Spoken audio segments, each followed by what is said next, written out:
प्रकाशित वाक्य चैप्टर 14। फिर मैंने दृष्टि की और देखो, वह मेमना सिय्योन पहाड़ पर खड़ा है और उसके साथ 1,44,000 जन हैं, जिनके माथे पर उसका और उसके पिता का नाम लिखा हुआ है।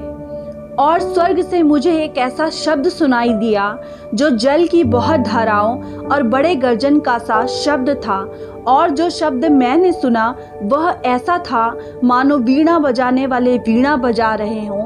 वे सिंहासन के सामने और चारों प्राणियों और प्राचीनों के सामने एक नया गीत गा रहे थे। उन 1,44,000 जनों को छोड़ जो पृथ्वी पर से मोल लिए गए थे, कोई वह गीत ना सीख सकता था।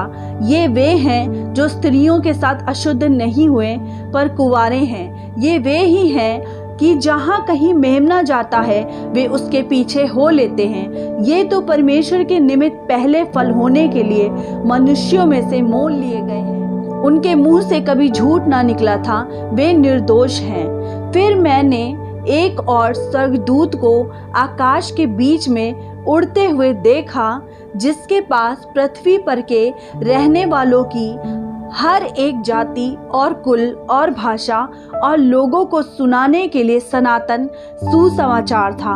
उसने बड़े शब्द से कहा, परमेश्वर से डरो और उसकी महिमा करो, क्योंकि उसके न्याय करने का समय आ पहुंचा है। और उसका भजन करो, जिसने स्वर्ग और पृथ्वी और समुद्र और जल के सोते बनाए हैं। फिर इसके बाद एक और दूसरा स्वर्गदूत यह कहते हुए आया, गिर पड़ा, वह बड़ा बेबीलोन गिर पड़ा, जिसने अपने व्यभिचार की कोप में मदिरा सारी जातियों को पिलाई है।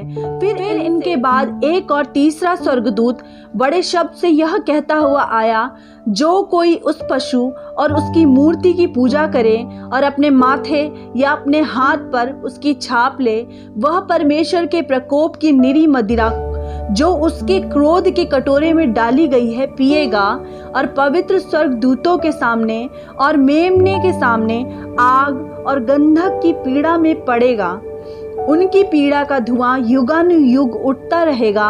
और जो उस पशु और उसकी मूर्ति की पूजा करते हैं और जो उसके नाम की छाप लेते हैं, उनको रात दिन चैन ना मिलेगा। पवित्र लोगों का धीरज इसी में है जो परमेश्वर की आज्ञाओं को मानते और यीशु पर विश्वास रखते हैं। फिर मैंने स्वर्ग से यह बड़ा शब्द सुना, लिख, जो मृतक प्रभु में मरते हैं वे अब से धन्य हैं। आत्मा कहता है, हाँ, क्योंकि वे अपने सारे परिश्रम से विश्राम पाएंगे और उनके कार्य उनके साथ हो लेते हैं। मैंने दृष्टि की और देखो, एक उजला बादल है और उस बादल पर मनुष्य के पुत्र के सरीखा कोई बैठा है, जिसके सिर पर सोने का मुकुट और हाथ में चोखा हंसुआ है।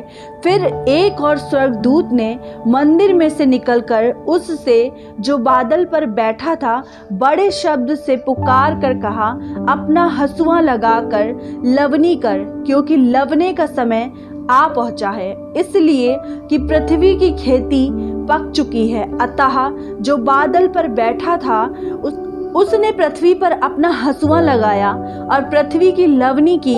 फिर एक और स्वर्गदूत उस मंदिर में से निकला जो स्वर्ग में है, और उसके पास भी चोखा हंसुआ था।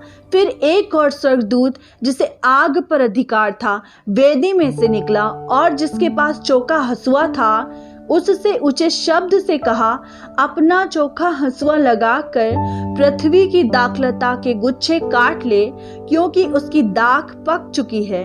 तब उस स्वर्गदूत ने पृथ्वी पर अपना हंसुआ लगाया और पृथ्वी की दाखलता का फल काटकर अपने परमेश्वर के प्रकोप के बड़े रसकुंड में डाल दिया।